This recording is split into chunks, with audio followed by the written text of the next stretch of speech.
नमस्कार प्रिय भक्तजनों, आप सभी का मायरा बॉयज़ चैनल में हार्दिक स्वागत है। आप सभी को माघ मास की कृष्ण पक्ष की षटतिला एकादशी की हार्दिक शुभकामनाएं। आज की इस वीडियो में आप सुनेंगे षटतिला एकादशी व्रत कथा। षटतिला एकादशी जैसा कि नाम से समझ आता है कि तिलों के महत्व वाली एकादशी।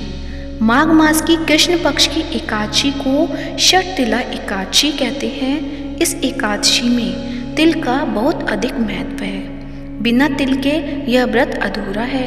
इस एकादशी पर परा तिल स्नान, तिल का उपटन, तिल का हवन, तिल का तर्पण, तिल का भोजन और तिलों का दान करना चाहिए।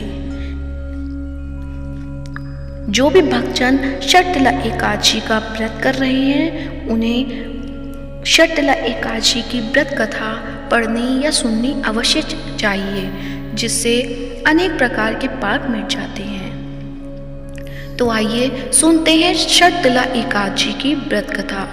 तो कमेंट बॉक्स में विष्णु भगवान की जय हो या श्री हरि की जय हो अवश्य लिखें। एक समय दालभ्य ऋषि ने पुलस्त्य ऋषि से पूछा कि हे महाराज, पृथ्वी लोक में मृत्यु, मनुष्य ब्रह्म हत्यादि महान पाप करते हैं। पराय धन की चोरी तथा दूसरे की उन्नति देखकर ईर्ष्या करते हैं। साथ ही अनेक प्रकार के व्यसनों में फंसे रहते हैं, फिर भी उनको नरक प्राप्त नहीं होता। इसका क्या कारण है? इस पर नारद जी ने एक कथा सुनाई। उन्होंने बताया कि एक ब्राह्मणी थी, वह चंद्रायण आदि व्रत किया करती थी। उसके व्रतों के प्रभाव के कारण उसे सभी पाप नष्ट हो गए थे। वह व्रत करते करते बहुत दुर्लभ हो गई थी। ऐसे में नारद जी ने सोचा कि इस ब्राह्मणी से कुछ दान मांग कर आता हूँ। इस पर वह भिक्षक बन उनके द्वार पर पहुंचा और ब्राह्मणी से भिक्षा के तौर पर मिट्टी का ढेर मिला। कुछ दिन बाद ब्राह्मणी का निधन हो गया। वह स्वर्ग गई, लेकिन जब स्वर्ग जाकर उसने देखा तो उसे मिट्टी के ढेर के दान में एक महल मिला, लेकिन बाकी कुछ नहीं था। वह नारद जी के पास मदद के लिए पहुंची। नारद जी ने कहा कि आपने व्रत किए और पाप नष्ट होने के कारण आपको स्वर्ग मिला।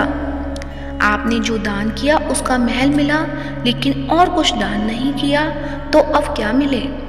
इस पर ब्राह्मणी ने कहा कि ऐसी गरीबी कैसे कम करूं?